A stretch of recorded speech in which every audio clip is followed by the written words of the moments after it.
Olá, pessoal, tudo bem? Sejam bem-vindos à nona transmissão do Caixa Fora.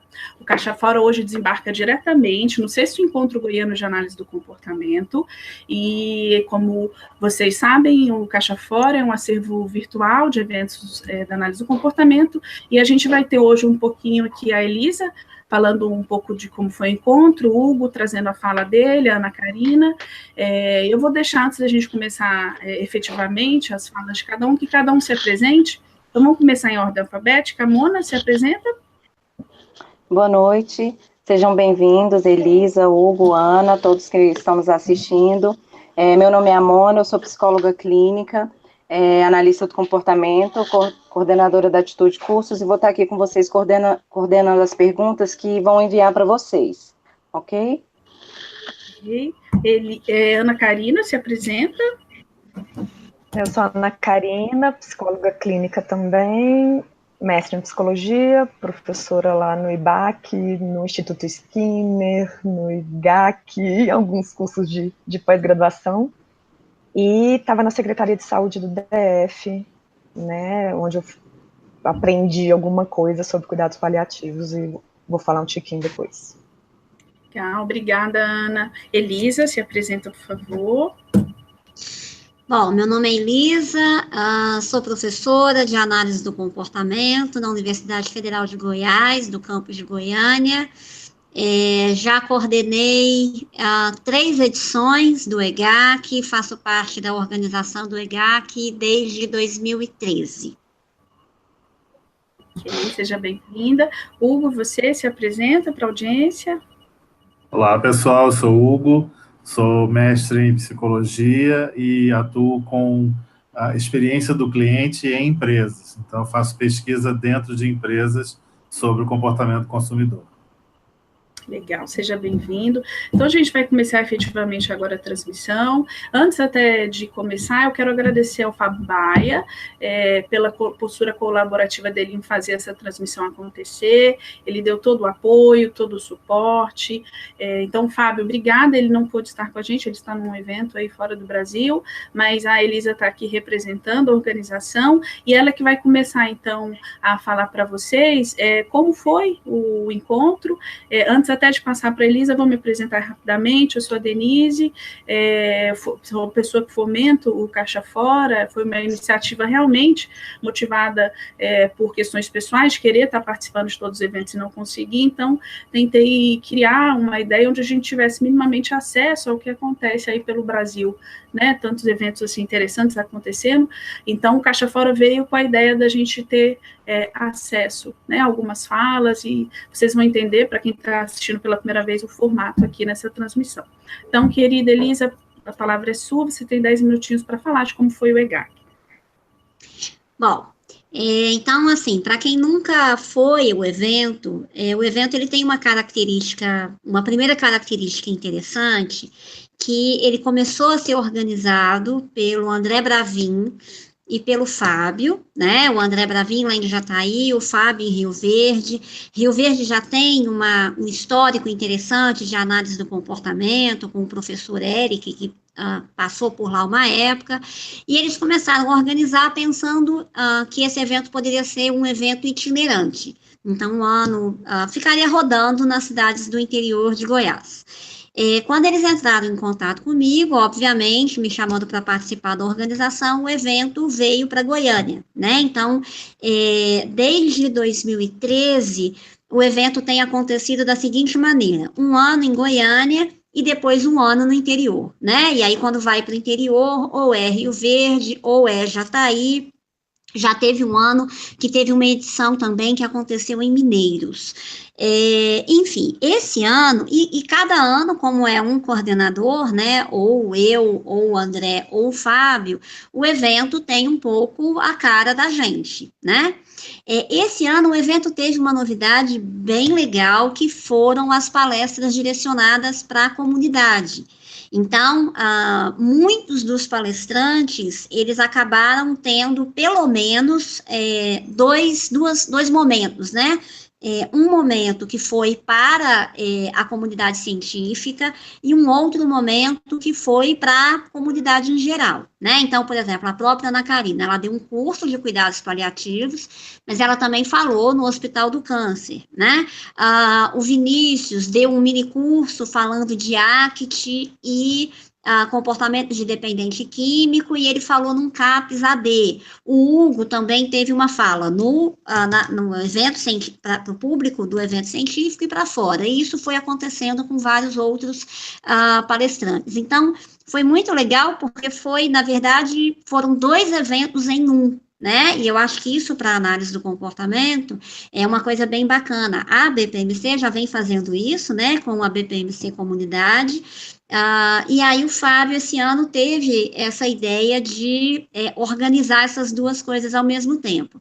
Algo de importância fundamental, mas também que exige muito mais, né? Uma coragem para poder ficar aí administrando essas 2 coisas. Então, sempre quando a gente pensa no evento, a gente pensa não só para as pessoas que estão chegando, né, os estudantes que têm um interesse, uma curiosidade, mas que ainda não tem muito definido se a análise do comportamento realmente vai ser a praia deles, mas a gente também pensa em algumas falas, algumas palestras, enfim, alguns momentos para o pessoal que já está na área e aí quer contato com alguma coisa mais específica. Então, a gente sempre tenta pensar nesses temas de uma forma geral. Temos que contar, muitas vezes, com pessoas mais próximas, então, sempre tem pessoas que já participaram de várias edições. A vinda para Goiânia, muitas vezes, não é tão complicada, mas quando o André ou o Fábio estão na coordenação e o evento é no interior, a logística de chegada, né, dos palestrantes, ela sempre exige muito dos meninos, porque muitas vezes as pessoas de fora vêm até Goiânia, e aí tem que pegar um carro até Jataí ou Rio Verde. Então, a gente conta com o pessoal, muitas vezes, que está se repetindo nas edições.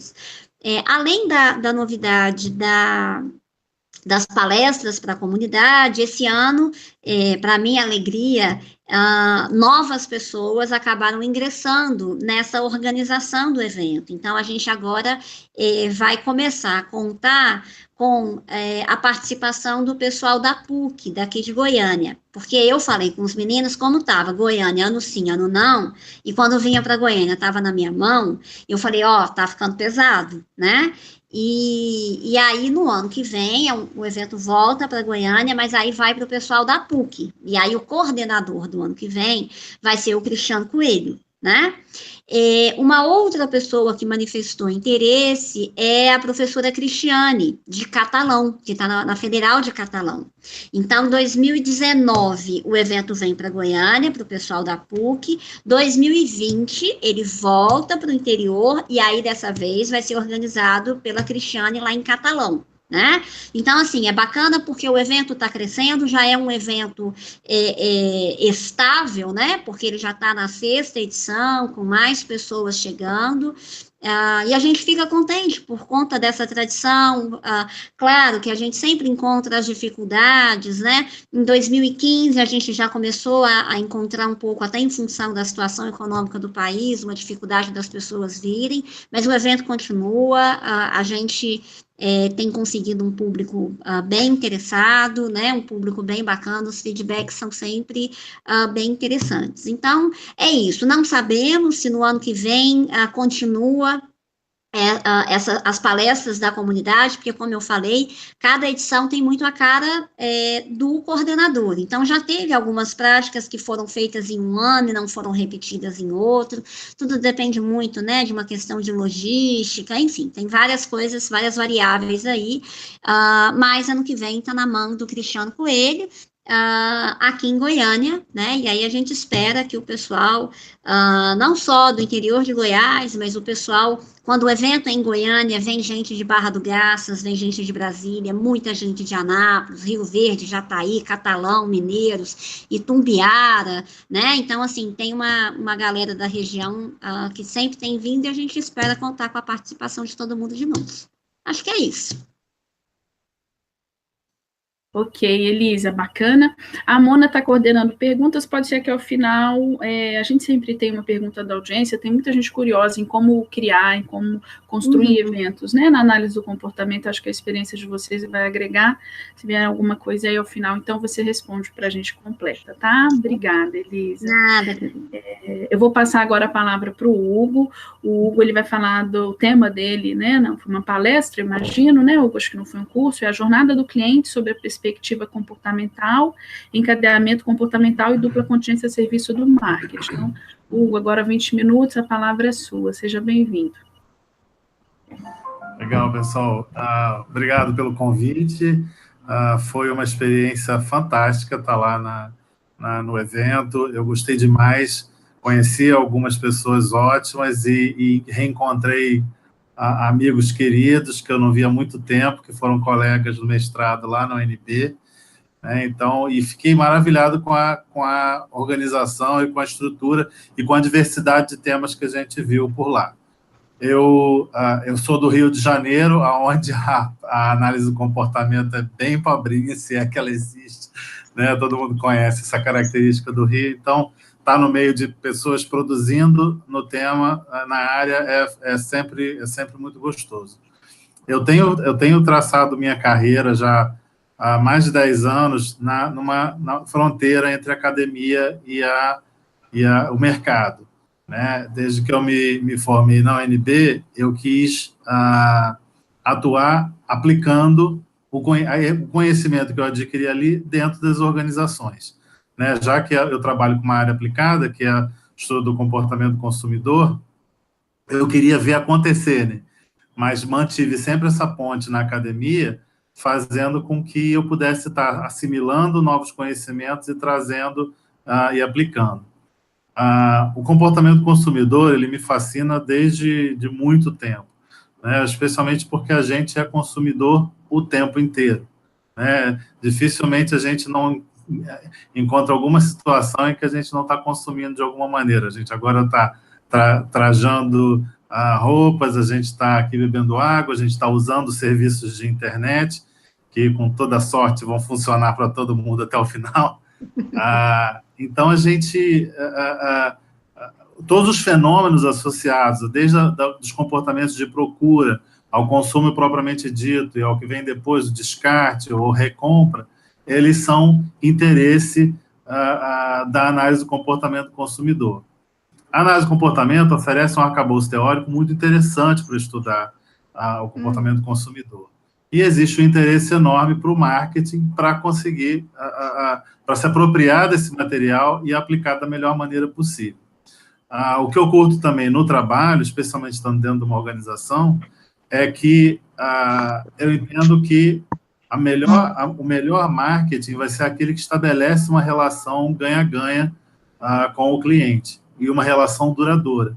Né? Porque o cliente vai ser muito mais rentável para a empresa, e, claro, não tem ingenuidade nisso, ela visa o lucro mesmo, mas ele vai ser muito mais rentável se ele estiver sendo atendido em suas necessidades, ou seja, se essa estiver sendo uma contingência reforçadora, que assim estabelece boa probabilidade do comportamento se repetir, né? E se repetir com alta frequência. Isso é o que interessa ao marketing.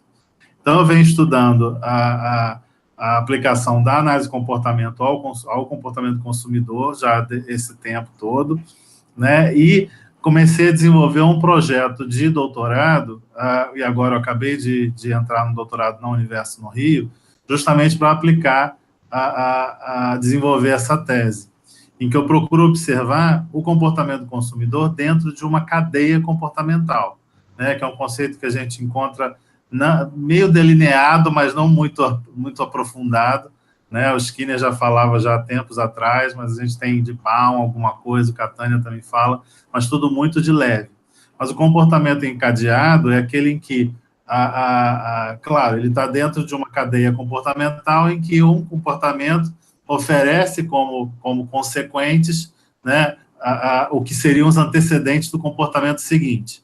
E um reforço final vai ter que manter toda essa cadeia.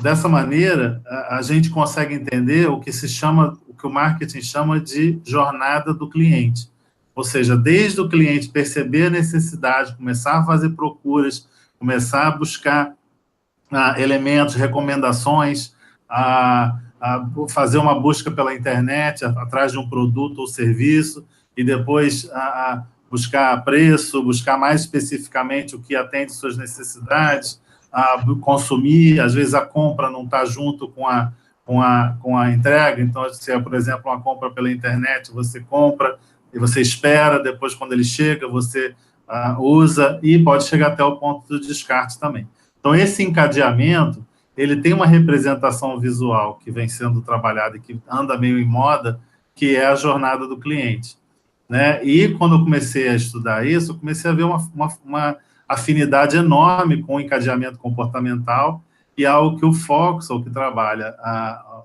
que propôs um modelo de comportamento, de explicação do comportamento do consumidor, sob a perspectiva comportamental, ele apresentou esse modelo de maneira a explicar o comportamento do consumidor, claro, e botou alguns elementos com maior destaque, né? Como comportamento complexo, o comportamento do consumidor, ele necessariamente tem como consequências tanto punições quanto reforços, né? O que a gente espera é que ele vai ter maior probabilidade de ocorrer novamente quando for mais reforçador do que punitivo. Mas se a gente pensar em qualquer compra de um produto, por mais interessante que seja, o melhor chocolate suíço, vai ter também, você vai ter que desembolsar dinheiro, né? Então, esse é a melhor forma de explicar a punição. Só de você ficar mais pobre com aquela experiência, existe uma punição envolvida nessa história, por melhor que seja esse chocolate. Então, nesse sentido, ele além de dar destaque a essas duas, né, na análise funcional, a gente observar o que é punitivo, o que é reforçador, entender esse balanço entre as coisas, ele também dá muito valor à história de reforçamento, porque o que a gente faz ao longo da nossa vida nada mais é do que sistematicamente aprender a discriminar estímulos no nosso comportamento enquanto consumidores. Ou seja, se você matava a fome muito cedo com qualquer alimento, esse comportamento vai se refinando, e a gente tem uma diversidade de objetos que interessam, de alimentos que não nos agradam, etc. Né? Então, tudo isso posto junto, a gente vai tendo essa cadeia, como eu falei, e uma outra perspectiva ainda se acrescenta a isso. Quer dizer, eu já falei no encadeamento comportamental, no valor da história de reforçamento, e a gente ainda ganha uma camada em cima, que é o que o Foxall, na verdade, essa teoria não é dele, mas é o que eles chamam de dupla contingência, em que, se você olhar para um outro lado da história, e é o que eu chamo de o outro lado do balcão, né, na prestação de serviço, você também tem um comportamento de quem está te prestando o serviço. Né? Vamos pensar num serviço qualquer em que você tenha alguém fisicamente ali para ficar mais fácil. Quando você vai ao cinema e compra o ingresso, você tem do outro lado do balcão alguém vendendo esse ingresso. Quando você vai à padaria, você tem do outro lado do balcão alguém te atendendo.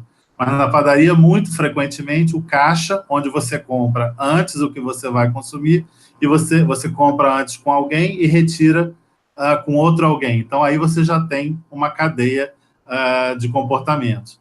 E esse comportamento do outro lado, ele tem muito a dizer sobre o resultado final dessa cadeia para quem desempenha esses comportamentos encadeados. Ou seja, a experiência que a gente tem, não só com o produto em si, mas com quem está nos atendendo, tem muito a contribuir com o resultado final nessa história. Quer dizer, por melhor que seja a padaria, por melhor que seja o pão que ela vende, se o atendimento for muito ruim, ele pode comprometer a frequência em que você vai consumir novamente. Nada impede que você um dia tenha um super desejo por aquele pão incrível, mas você já vai com aquela coisa assim, meu Deus, já vou naquele lugar que me atendem super mal. Então, quando as organizações elas passam a olhar para todos esses elementos, O plano é conseguir que todo esse processo seja o mais facilitado possível. Na nossa linguagem, isso significa seja mais reforçador o possível ao longo de todo o processo. Se a gente pensar que quem está consumindo do outro lado tem, muitas vezes, seres humanos atendendo, eles também estão dentro das suas próprias contingências nos seus trabalhos, em que, por exemplo, serviços que são muito frustrantes para os clientes. Você imagina o que é trabalhar do outro lado de um call center de telefonia celular, por exemplo. O tanto de desaforo que essa pessoa não ouve o dia inteiro e o quanto que não tem que manter o comportamento dentro de uma modelagem em que seja satisfatória para o próximo cliente, né? Então, todos esses arranjos, eles vão fazendo uma lógica super complexa, mas quando a gente faz uma análise funcional, estudando a jornada do cliente e observando em cada encontro, em cada ponto de contato da prestação desse serviço ao longo da cadeia comportamental, a gente consegue intervir. Ou seja, onde tiver muito punitivo, a etapa que for, se é uma fila muito demorada para consumir, ou se alguém atende muito mal o cliente em alguma etapa, né, que vai prejudicar o resultado final, a gente consegue intervir, porque a análise funcional nos permite deixar muito claro qual é a experiência, quais são os reforços programados para cada comportamento ao longo de uma cadeia. E ainda nos permite olhar o outro lado também, porque uma organização vai querer ter funcionários bem comprometidos com esse processo de prestação de serviço. Então, entender o outro lado do balcão é fundamental para a gente conseguir garantir serviços cada vez melhor entregues aos clientes. Isso foi objeto, então, de um minicurso que a gente deu lá. Foi muito interessante estar com o grupo, eu procurei trazer elementos bem práticos, ou seja, a gente discutiu essas análises funcionais com 2 exemplos que os próprios grupos tiveram, e a gente foi colando um monte de post-it na parede, como se faz em marketing, fazendo esse exercício de entender quais eram cada um dos pontos de contato nas cadeias que eles propuseram, os reforços e punições associados, e o que fica evidente que merecia uma intervenção para melhorar a experiência do cliente ao longo do processo e garantir que ele possa retornar com maior frequência e cada vez com mais satisfação para garantir que ele não vai migrar para um concorrente. Eu acho que é isso. Excelente tema, muito interessante, de uma aplicabilidade, né? Essa tecnologia comportamental voltada para o marketing, bem bacana, Hugo, obrigada. Então, agora, Ana, você vai ter 20 minutos também para falar do seu tema, seja bem-vinda, pode iniciar a sua fala. Tá, eu vou tentar falar em menos tempo, mas você tem que me avisar, porque quando eu começo a falar, né? Então, como a Elisa falou, eu dei um mini curso, né, sobre cuidados paliativos e atenção domiciliar, que foi o que eu trabalhei 3 anos na Secretaria de Saúde, e dei uma palestra no Hospital do Câncer de Rio Verde, fiquei, né, impressionada com a organização, a limpeza, a educação, a atenção dos funcionários, né, do hospital todo com os pacientes e os cuidadores, fiquei encantada. Né? No minicurso, eu falei da minha própria experiência, né? Mas a gente começa falando de morte, de processo de morrer, né? Do que hoje vem causando muito medo às pessoas. Então, a gente tinha muito medo de uma morte repentina, né? Que não nos desse tempo de nos despedir, de dizer que amamos alguém, de pedir perdão, de ser perdoado, né, por aí vai. E hoje em dia, tem os dados de 2015, né, que mostram que no Brasil, normalmente, a gente registra 1.100.000 mortes, aproximadamente, dessas, 800.000 são pelo que eles chamam de morte anunciada, ou seja, né, pessoas que tiveram um diagnóstico de uma doença difícil, crônico-degenerativa, né, alguma demência, um câncer agressivo e tal. Então, essas pessoas, ao receberem esse diagnóstico, elas têm que lidar, né, com tudo isso que envolve, né, a morte na nossa cultura, né? E aí o que a gente vê muito estudando cuidados paliativos, né, necessariamente tendo que ler, conversar com pessoas de outras áreas, não só da psicologia, né, o quanto o medo muitas vezes não é simplesmente do morrer, do deixar de existir e do que vem depois, né, que cada um aí pode ter uma crença diferente sobre o que vem depois, ninguém tem certeza, isso pode causar ansiedade, né, quase todo mundo, mas o medo é muitas vezes desse processo de morrer, né, de viver uma vida sem sentido, de ficar sem dignidade, né, de ter sofrimento e dor, de depender dos outros, ser um fardo para a família, né, não receber o tratamento adequado pela equipe de saúde, né, então, assim, temos algumas doenças com desenvolvimento lento, um tratamento bem longo, bem extenso, né, infelizmente o Brasil é um dos piores lugares do mundo para se morrer, né, é um lugar em que é comum a gente ouvir dos médicos que é normal sentir dor, que a dor faz parte daquela doença mesmo, né? Então,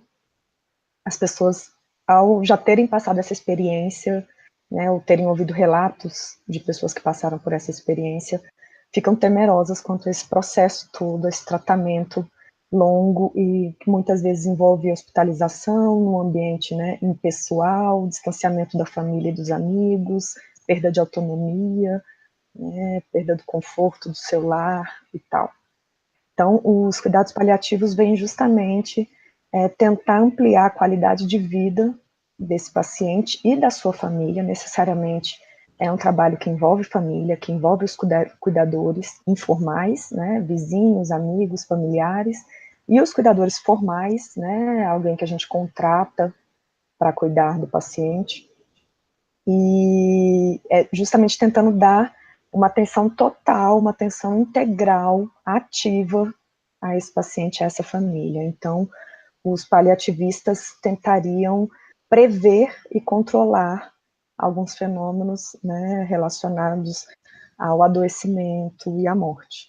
Então, dor física, emocional, dificuldades sociais, algumas pessoas dividem o social entre comunidade e amigos e família, né, a família sendo uma entidade separada aí do que chamam de contexto social, né, e espiritual, que não tem a ver com religião, né, e sim com o sentido da vida, o porquê comigo, porquê com meu ente querido, tão bondoso, generoso, religioso, e não com outra pessoa, né, então os paliativistas têm que lidar também com esses questionamentos, né. Cuidados paliativos, muitas vezes as pessoas entendem como uma gambiarra, né, porque no nosso dia a dia a palavra paliativo vem ligado a uma coisa que não estava dando, que não tem muito jeito, né, então eu vou ali fazer um paliativo, eu vou ali fazer uma gambiarra, mas no sentido original do termo, ele tem a ver com pallium, que vem do latim, quer dizer manto ou cobertor, né, que as pessoas doavam para os cavaleiros, né, nas suas viagens, para protegê-los das intempéries da natureza. E então, o paliativos tem a ver com proteger as pessoas das intempéries da sua doença, né, e tentar prevenir, influenciar, né, ou pelo menos aliviar alguns sintomas próprios daquela doença. Então, o objetivo não é mais de cura, né, mas é um objetivo de trazer qualidade de vida, né, de fazer com que aquela pessoa viva o melhor que ela puder viver enquanto estiver por aqui, tá? Então, não é simplesmente morrer bem, mas é viver até morrer, né, e para isso eu tenho métodos, né, sejam remédios, sejam escuta, né, qualificada, humanização, toque, e por aí vai, né, que podem me ajudar a transformar esses dias, esses meses, a gente não tem como precisar quanto tempo a pessoa vai ficar por aqui, né, mas que ela viva bem, o melhor possível dentro daquelas condições impostas pela doença. tá? Então, o grande lema dos paliativistas é isso, né? Que você esteja vivo, que você viva o melhor possível, você e sua família. A gente vê do lado do paciente um grande medo, né? Acho que eu falei, de ser uma sobrecarga para a família, de ser um fardo, de muitos pacientes se sentindo culpados e ou sendo culpados pelos familiares pela própria doença. Ah, tá com isso porque fumou a vida inteira, não se cuidou, não fez check-up, né? Teve preconceito com o exame de próstata, e por aí vai, né? E aí, então, essa responsabilização pela própria doença, além de trazer muita dor e não adiantar muito, né, ela tem efeito não só sobre o paciente, mas também sobre o cuidador. Então, assim, se eu acho que a culpa é do meu paciente, eu trato de forma diferente.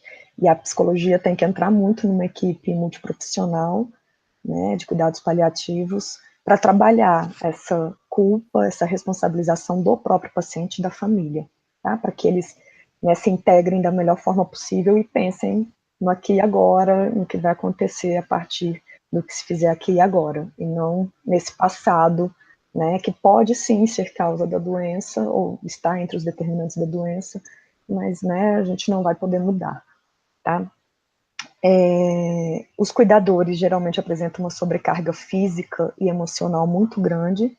A gente vê aí papéis de gênero muito claros que precisam ser discutidos no nível cultural, né? Geralmente são as mulheres que cuidam, tá? Então, se o cara só tem filhos homens e a esposa já não está mais aqui ou não dá conta, porque tem que virar, né? Se a pessoa tiver acamada e tal, quem vai cuidar muitas vezes é a nora, né? Mesmo tendo filhos desempregados ou que possam passar para ajudar no banho, né? Possam ir em casa de vez em quando, mas geralmente a gente vê as mulheres abandonando sua profissão, seus filhos, seu marido, sua casa, né? Ou fazendo tudo ao mesmo tempo. Então, uma sobrecarga realmente muito grande. E um estresse, né? Uma ansiedade grande desses cuidadores, porque tem aquele medo de que algo de ruim pode acontecer a qualquer momento, né? E eu posso não dar conta de ajudar, né? Eu posso não conseguir ser útil, não conseguir salvar o paciente, né? Não dar o remédio certo, não chamar a equipe de saúde ou serviço de urgência, né? O SAMU na hora certa e por aí vai. Então eles vivem muito em condições de estresse bem grande. A gente precisa, como equipe de saúde, ajudar muito, muito, muito esses cuidadores, tá? O meu trabalho era com atenção domiciliar. Os cuidados paliativos podem acontecer em domicílio, né? Pacientes, né, que não se beneficiariam de uma hospitalização. Eles podem acontecer no nível ambulatorial, né, em consultas, e podem acontecer nos hospitais, né, pacientes internados. A gente defende que se comece os cuidados paliativos, esse foco na qualidade de vida, no alívio, na prevenção de dores de todos os tipos, né, o quanto antes, que não se espere, né, aquilo que se chama estágio terminal, né, que não se esperem as últimas semanas da pessoa para que ela possa ter esse cuidado mais humanizado, mais integral e mais ativo por parte de uma equipe multiprofissional, né? Então, na minha experiência na atenção domiciliar, a nossa equipe era formada por médico, enfermeiro, técnicos e auxiliares de enfermagem, fisioterapeuta, assistente social, psicóloga, terapeuta ocupacional, faz um trabalho incrível, né? Fiquei muito fã da terapia ocupacional. Pode ter também cirurgião dentista, pode ter assistente social, não sei se eu já falei, né? Mas cada equipe acaba sendo formada do jeito que dá, né? Mas o SUS preconiza, né, essa equipe multiprofissional, preconiza um trabalho realmente interdisciplinar para que essa atenção ao paciente e à sua família seja o mais completa, integral possível, né? Então a gente tem que ir aprendendo com o restante da equipe, né, o que fazer, qual é o objetivo, qual é o prognóstico, né, o que se esperar daquela família, daquele paciente naquelas condições. E tentar, como eu já disse várias vezes, prever e controlar, né, para que ele sofra o mínimo possível, né, para que a família esteja o mais preparada possível para todo esse processo que vai acontecer. Né? O programa do SUS, né, então é um programa de acesso gratuito, né, ele se chama Melhor em Casa, existem em diversos municípios no Brasil, né, tem algumas regras de número de habitantes e formação da equipe básica para que ele possa ser, né, consistido e aquele município receba verbas do Ministério da Saúde.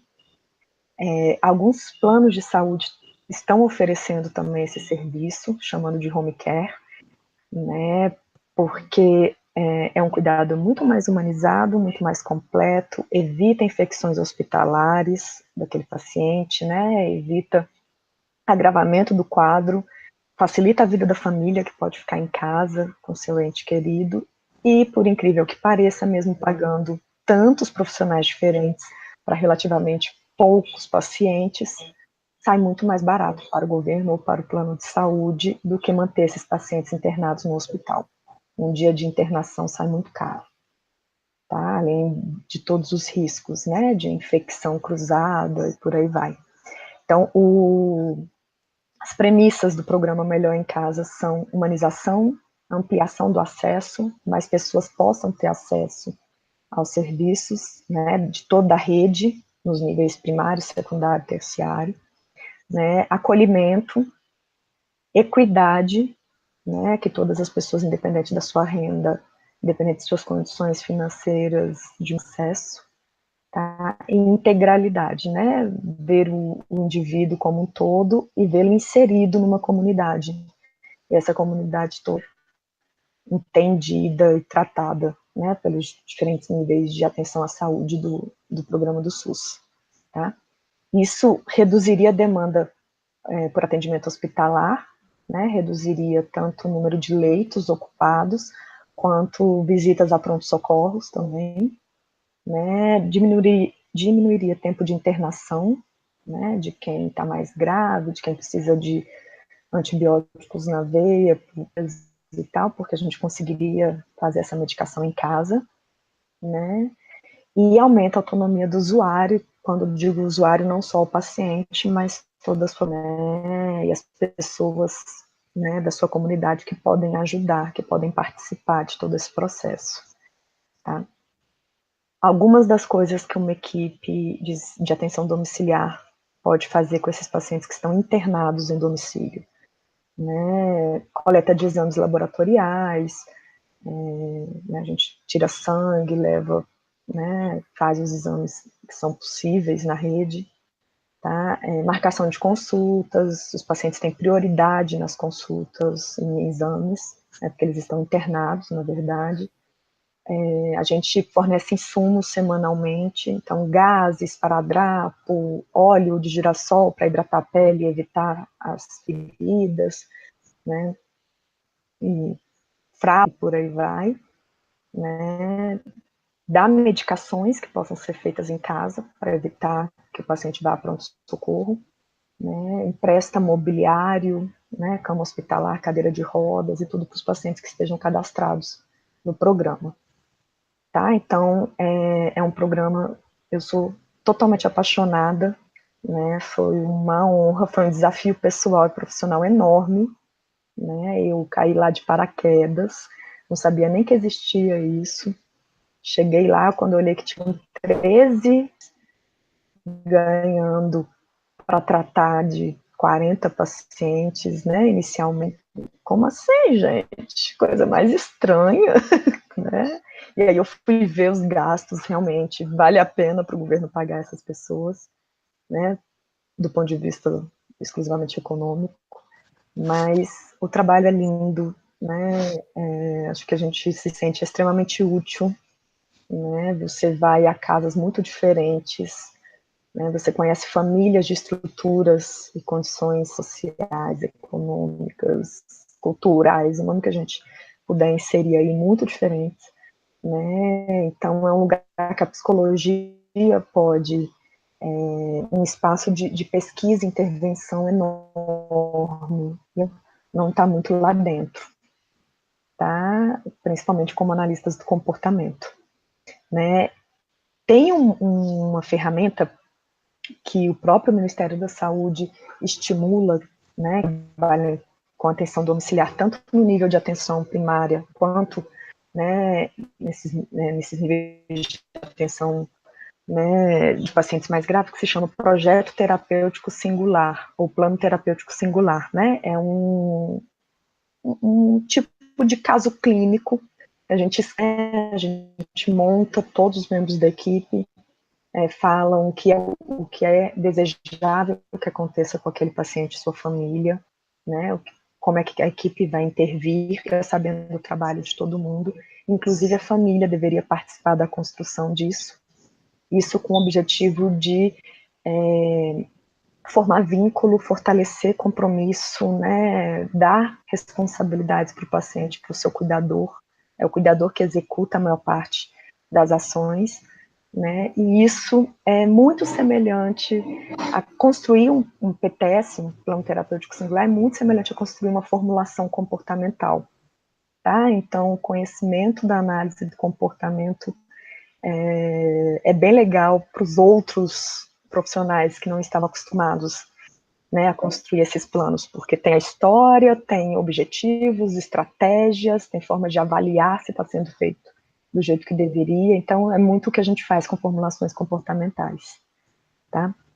Então ali a equipe faz curativo, dá os remédios, a gente faz visitas pós-óbito, tá? Para acompanhar o luto da família.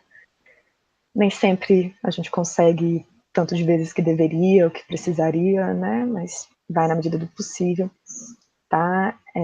Faz atendimentos individuais no domicílio ou, né, em grupo, a gente fazia grupos de cuidadores, né, um grupo terapêutico, às vezes junto com a terapia ocupacional, né, às vezes só psicologia, para que eles possam desabafar, eles possam ter, né, contato com os outros cuidadores, aprender com os modelos desses outros cuidadores, tá? São grupos riquíssimos, e a gente conhece um tiquinho mais da realidade da família como um todo ali, porque eles não podem falar tudo no domicílio, já que o paciente está lá, né, e às vezes as casas são muito pequenas, a infraestrutura é muito ruim, então quando a gente precisa dar uma chamada na família, né, tem filhos brigando, tem de tudo, em algumas famílias a gente precisa levar para o espaço lá, né, da equipe, e tirar do domicílio para poder fazer isso.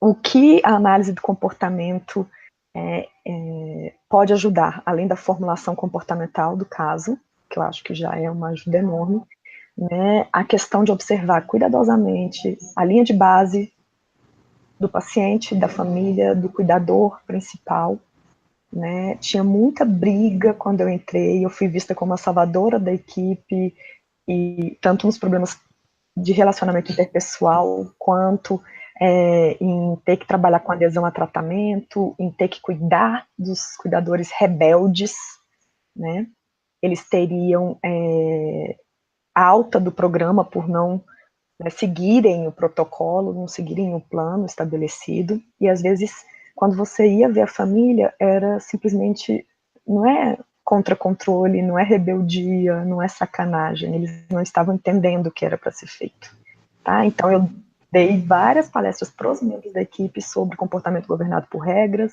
modelagem, modelação, a gente conseguiu fazer alguns cursos para os cuidadores dentro do hospital, e também fazer as práticas, as atividades que eles precisam fazer dentro do domicílio com alguém da enfermagem, né, que é o carro-chefe, não tem jeito, ensinando, modelando o comportamento ali. Isso foi bastante efetivo para o cuidado ao paciente, mas também para a relação da equipe com aquela família, né, isso melhorava bastante essa relação e facilitava a adesão a tratamento, facilitava a satisfação da equipe também em estar ali. Tá? Isso, né? Já que acabou o tempo. Porque são os dois temas, né? Temas bem valiosos, o que dá para a gente ter uma ideia do que foi o encontro, né? Se a gente conseguir uma amostra tão pequenininha, E olha, uma fala em tão breve tempo e já tão interessante, tanto a do Hugo quanto a da Ana Karina. Eu vou passar então agora a palavra para a Mona, eu acho que ela tem algumas perguntas. Pode seguir, a Mona, com as perguntas. É muito bom mesmo. Eu mesma fiquei querendo interromper o tempo inteiro, Ana, fazer mil perguntas. E o Hugo também, do consumidor, a gente que é consumista, né, fica pensando uma série de coisas. Mas eu vou perguntar primeiro para a Elisa. Elisa, tem uma pergunta da Ana, de BH. Ela pergunta assim, ó, qual o maior desafio de fazer um evento itinerante, né? E qual é a dica que você poderia dar para quem talvez pense numa possibilidade como a que vocês realizam hoje? Olha, é difícil pensar em um maior desafio, né? Porque cada etapa da organização você tem desafios. Então, é um desafio você conseguir reunir um grupo de palestrantes bacana, que consiga chamar as pessoas e que tope vir, e que permita, né, essa logística, porque não pode ser todo mundo de muito longe, porque os custos ficam altos, então você tem que misturar um pouco gente de longe com gente de perto. Depois você tem os desafios de vai conseguir financiamento, não vai, as inscrições, atender todo mundo, enfim. E, obviamente, os desafios quando o evento está rolando, né? Porque vai, assim, desde voo cancelado, palestrante que não pode vir de última hora, e aí você tem que mudar o horário, e, enfim, até coisas do tipo, se organiza um coffee break bacana, e aí alguém vai lá e coloca, olha, mas não tem nenhuma opção vegetariana e nem vegana, e aí você pensa, nossa, não tinha pensado nisso antes. Então, eu acho que tem muitos desafios que vão sendo diferentes em cada momento da organização. Uma dica interessante, que eu acho que foi, a própria BPMC, lá no site dela, eles lançaram uma cartilha para quem quer organizar eventos, né? Que eu acho que essa cartilha ajuda muito, tá? Eu acho que para quem nunca organizou, a primeira coisa, que é fato, você não vai conseguir fazer isso sozinha, né? Eu mesma falei com o pessoal, tá pesado, eu não sei se eu consigo no ano que vem, porque para eu organizar, eu penso na quantidade de alunos que vai estar comigo, né? Então, tem ano que eu tenho muitos alunos comigo, aí eu penso, eu dou conta, mas se vai reduzindo esse número, eu não vou dar conta, porque é muita coisa para a gente fazer sozinho, né? E eu acho que nessa cartilha da PPMC, eles dão uns direcionamentos bem legais, né? Dão, assim, um passo a passo, que eu acho que é uma ótima saída, né? Um ótimo caminho para quem quer começar a pensar na organização de um evento. Bacana. Elisa, eu vou até fazer uma outra perguntinha que surgiu, porque eu acho que tem muito a ver com essa. Eu acho que surgiram muitas perguntas em função de ser em dois lugares diferentes. E aí tem uma pergunta que é assim, ó, qual a importância desse evento para a comunidade, né, da análise de comportamento em dois estados, no mesmo estado, mas no interior e numa cidade grande, né? Assim, o que isso traz para vocês de ganhos? Bom, em primeiro lugar, que quando o evento ele é feito em Goiânia, não é todo mundo do interior que pode vir, não é? E muitas vezes, uma das questões que os alunos, durante a graduação, eles comentam é a respeito da impossibilidade de participarem de eventos nacionais. A gente que já foi numa BPMC sabe que é um divisor de águas, né? É um congresso que a gente se acha, que a gente começa a ver que nós, enfim, temos uma comunidade verbal forte, grande, etc. Mas não é sempre que um aluno de graduação tem possibilidade. E a gente pensa, ok, vamos fazer um evento em Goiânia, né? Capital do estado, etc. Mas, se a gente for pensar, por exemplo, a galera de Mineiros, fica a 400 quilômetros de Goiânia, né? Então, às vezes, até mesmo em Goiânia, para a galera lá do interior fica mais difícil. Quando você leva um evento lá para o interior, o pessoal que não pode vir até aqui, eles têm mais condições de ir, não é? Tanto é que, quando o evento é no interior, você vê uma presença muito maior dos alunos de lá, né? Então, eu acho que isso é importante porque torna possível uma participação de um número cada vez maior de pessoas. Acho que cria condições para aquelas pessoas que têm dificuldade de se deslocar, de pagar uma inscrição, de pagar hospedagem, transporte, por aí vai, né? Então, eu acho que tem mais condições para todo mundo. Tá, obrigada. Essa pergunta foi da Luana, também de Belo Horizonte. Eu acho que Belo Horizonte tem cidadezinhas perto, talvez as pessoas pensem em fazer desse formato, né? Eu acho que é interessante. Enfim, agora eu vou fazer a pergunta do Hugo. Hugo, o Luiz de Brasília, ele perguntou assim, ó, como você observa o impacto da tecnologia da análise do comportamento para o público leigo? Acho que foi isso. Olha, é um exercício, eu me divirto fazendo. Você tem que traduzir, você tem que falar a língua que eles vão entender. Então, a gente tem uma identidade muito forte enquanto analistas do comportamento, como a Elisa estava falando, mas a gente também a gente fala uma língua que ninguém entende. Ninguém entende nem na própria psicologia. Então, na hora de falar com as pessoas nas organizações, eu traduzo. É simples assim, coloco de uma forma acessível, coloco técnico, não sacrifico a cientificidade da coisa, até porque é isso que eles querem, né? De guru falando obviedade não está faltando no mercado, então não é isso que estão atrás quando eu tenho algo a oferecer, mas tem que traduzir e explicar direitinho cada coisa. Eu estou na organização que eu trabalho há mais de 6 anos, e eu faço pesquisa lá há 6 anos. Então, no início, tinha mais essa coisa de explicar conceitos e tal. Ao longo do tempo, eu fui desenvolvendo uma confiança, ou seja, quem me solicita algum serviço, né, já confia no que vem, e, ao mesmo tempo, está interessado, sim, na explicação, só que não está interessado em minúcias também. Então, a gente tem que traduzir e entender muito bem o que interessa ao leigo, né, o que é relevante para o leigo e o que é só curtição metodológica. Isso eu fico, para meu prazer, eu converso com meus colegas da academia, mas o que é relevante, há muita abertura, mas tem que ser traduzido.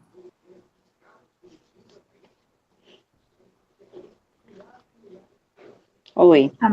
Tá tudo. Tá. É porque tava. Hugo, e aí tem uma outra pergunta também que era encaixada nessa. E o que o público te deu como feedback? O que você sentiu com isso? Ali no evento? Isso. Olha, há muito interesse, né? Porque é uma área que é tão pouco tratada, tão pouco abordada, que as pessoas até esquecem que ela existe. Então, tinha um público que estava muito curioso para ver como é que você tanto ouvir falar sobre comportamento do consumidor e também como que se bota em prática isso, né? Que é uma curiosidade que muitas vezes os alunos têm sobre qualquer prática nas organizações. Acredito que na prática na psicologia, acredito que a Ana tenha visto isso também. Bom, ok. Na clínica, a gente consegue mais ou menos imaginar como funciona a dinâmica. E o resto? Como é que é o psicólogo, como é que é o analista do comportamento na escola, como é que ele atua nas organizações fora do que é mais comum também da gente conhecer de recursos humanos, né? E ali o pessoal que mas o que é isso? O que um analista do comportamento cai dentro de uma organização para falar de jornada do cliente, de serviço, uma coisa que porque na graduação a gente não tem contato com esses universos, né? Muito legal, obrigada, parabéns, viu? Obrigado. Ana, tem uma pergunta da Mariana, de Londrina. Tiveram algumas perguntas, eu vou fazer 2 também, já que foi mais ou menos para todos eles, mas a primeira, da Mariana, é que características do Brasil fazem ele estar no ranking de pior país para se morrer? A quantidade, intensidade de dor que os médicos permitem que o paciente viva, né? Aqui o acesso à medicação mais forte, mais restrito, tá? é bastante restrito, e tem muito esse discurso de que é normal ter dor, e que, né, a pessoa tem que aguentar, enquanto em outros países, essa avaliação, a pessoa não tem por que ficar passando por dor se a gente tem medicação para isso. Né? Então, lá fora, se tem muito mais cuidado com o paciente, com a qualidade de vida dele, do que o medo de ele ficar dependente de morfina, por exemplo. Né? Além disso, o fato de que esse programa Melhor em Casa, infelizmente, ainda não atinge, né, tanta gente. Então, muitas pessoas acabam morrendo sem assistência, né, por morarem fora de grandes centros de tratamento, né, perdendo membros, por exemplo, sentindo dor e tal, sem necessidade. Se eles tivessem sido acompanhados, isso seria, né, evitado, ou eles morrem num hospital desamparados, desassistidos, né, eles ficam lá para morrer, né, sentindo dor, sentindo fome, tá, porque não tem muitas pessoas preparadas para cuidados paliativos ainda no Brasil. Legal. Essas são algumas das razões. Eu tenho uma perguntinha da Camila, né, que ela está na Austrália hoje, ela trabalha no hospital lá, e ela já trabalhou aqui. Ela pediu para eu perguntar assim, que antigamente ela apagava incêndio quando ela trabalhava nos hospitais aqui. Então, qual que é a sua experiência hoje na secretaria, né? Que lá é diferente, lá ela sente diferente. Na Austrália aqui, ela sentia não atuando como psicólogo, né? Assim. Então, ela pediu para te perguntar. Eu dei muita sorte de ter caído nessa equipe, na minha opinião, sabe? Eu acho que o trabalho dentro do hospital é mais difícil, porque a demanda é enorme, né? E você tem muito serviço burocrático, né? Para ser feito, é o que eu escuto de alguns colegas, né? Que estão dentro de hospital. E acaba que, se você não tiver uma área muito específica, por exemplo, neuropsicologia, você acaba tendo que apagar muito incêndio mesmo, né? Eu escuto bastante isso. Na atenção domiciliar, eu atendia nas casas das pessoas, então o hospital era só, por coincidência, a nossa sala ficava lá dentro. Né? Então, eu não era psicólogo hospitalar. Então, na minha experiência, foi excelente estar na Secretaria de Saúde. Claro que, às vezes, a gente não tinha gasolina, né, para ir, ou não tinha motorista, ou estava chovendo demais e alguns membros da equipe não queriam sair na chuva, ou estava faltando material, né, teve uma época bem difícil, a gente não tinha nem gás estéreo, mas, né, dava para fazer o mínimo possível ali, né, dentro do serviço de psicologia. Legal. Obrigada. Ok. Bom, então acho que a gente está chegando ao fim, né? Eu queria, antes de encerrar, agradecer a participação de vocês. Eu vou novamente devolver a palavra para vocês deixarem algum recadinho aí para a audiência. Primeiramente, Elisa, você quer deixar um recado, alguma coisa a respeito até do próximo, se vocês já tiverem alguma informação para o público? Bom, agradecer o convite, né? Mais uma vez, o Fábio não pôde estar presente, o André Bravin também não podia, então vim aqui representar a organização e convidar todo mundo para participar do evento no ano que vem. A gente ainda está descansando, né? Curando as ressacas dos chopos que a gente viveu nesse último. Então, a gente ainda não sabe a data exata, mas já sabemos que vai ser em Goiânia no ano que vem. Eu espero que todo mundo possa vir, não só para a gente tomar cerveja, mas para a gente falar bastante de análise do comportamento. Legal, querida. Você é um baita modelo, né? Não estaria mais bem representado o sexto encontro que com você, uma mulher que faz acontecer dentro da análise de comportamento, uma pessoa que não se intimida, que vai atrás, que assume o compromisso lindamente, tá? Foi uma alegria, então, ter essa transmissão aqui com você. Agradecer o André, ele seria realmente uma pessoa a falar, também é outra pessoa que a gente admira bastante, assim como o Fábio, mas muito bacana ter você aqui, tá? Aninha, você quer deixar algum agradecimento, algum recadinho aí para a audiência? Eu quero agradecer os meninos pelo convite, né, pro EGAC. A pessoa velha aqui com a coluna bichada, né, deu maior trabalho para eles, né, teve que dividir a viagem em algumas etapas e tal, mas foi ótimo mesmo estar lá.